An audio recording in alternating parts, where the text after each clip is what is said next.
మీరు? చెప్పలేరా? ఏంటి పరిపాలన? ఆలోచించుకోమని మనవి చేస్తున్నా.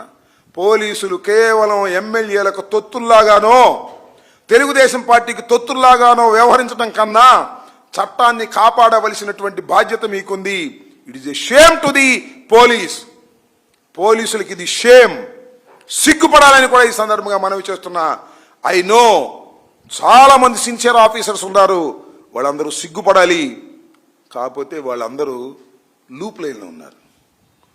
చంద్రబాబు నాయుడు గారి మాటలు, చింతమనేని ప్రభాకర్ మాటలు వినేవాడే ఫోకల్ పోస్టుల్లో ఉన్నారు. ఇది దారుణం, ఇది రాష్ట్రంలో జరుగుతుంది.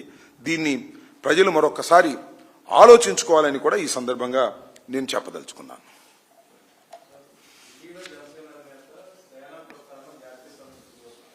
ఢిల్లీలో జనసేన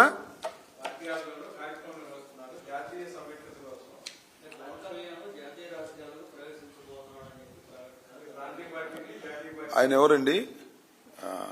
ఈ గెస్ట్ హౌస్ సీఎం గారి ఇల్లు లింగంనేని రమేష్ గారు టికెట్లు కొన్నారు. వీళ్ళందరూ వెళ్ళారు. అక్కడ జాతీయ సమస్యని ఏదో ఉపన్యాసాలు చెబుతున్నారు. ఇక్కడ ఇంత ఘోరాలు జరుగుతుంటే అక్కడ ఉపన్యాసాలు నాకు అర్థం కాలేదు. అక్కడికి వెళ్ళి తెలంగాణ గురించి మాట్లాడుతున్నాడు. అక్కడ దాకా ఇక్కడే పెట్టుకోకూడదు. మొన్న హోటల్లో బుక్ చేసేవాడు కదా లింగంనేని రమేష్, అక్కడే పెట్టుకొని మీటింగు. అక్కడికి వెళ్ళి ఏంటి నాకు అర్థం కాల. అసలు ఎక్కడుందో ఏం జరుగుతుందో పవన్ కళ్యాణ్ గారికి పార్టీలో ఏం జరుగుతుందో ఎవరికి అర్థం కావట్లేదు.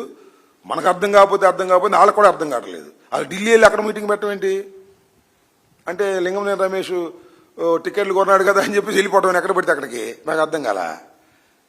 విజయవాడలో ఇంత ఘోరం జరుగుతుంటే అది కూడా నీ అభిమాని, జనసేన అభిమాని, కాపు సోదరుడు వాడిని చంపేస్తే ఇంకో ఆయన అంటాడు వాడు మర్డర్ కేసులో ఉంటే చంపేస్తావా? మర్డర్ కేసులో చంపేస్తావా? నేను అడుగుతా ఉన్నా. దీనికి మాట్లాడ్డా పవన్ కళ్యాణ్ గారు నేను విమర్శిస్తే ఈ చనిపోయిన కుర్రోడి మేనలుడు నన్ను ఇష్టం వచ్చినట్టుగా మాట్లాడాడు. మా పవన్ కళ్యాణ్ తిడతామని సంగతి తెలుస్తానని. మరి వాళ్ళ కుటుంబంలో వాడిని చంపేశారా ఈ పోలీసులు? మాట్లాడమంటే ఆ పక్కన సిఐ గారు ఆడు మర్డర్ కేసులో ముద్దాయండి. మర్డర్ కేసులో ముద్దాయి చంపేస్తారా?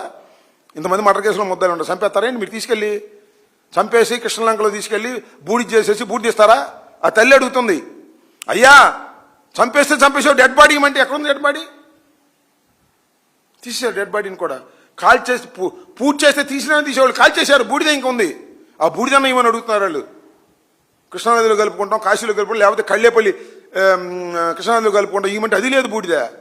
ఇంత దారుణాలు జరుగుతుంటే నీ అభిమానులు, నీ కులపోళ్ళు చచ్చిపోతుంటే పోలీసుల చేతిలో, తెలుగుదేశం వాళ్ళ చేతిలో చచ్చిపోతుంటే నువ్వు అక్కడికి వెళ్ళి ఏదేదో మాట్లాడితే ఏం ప్రయోజనం అనేది నా పాయింట్.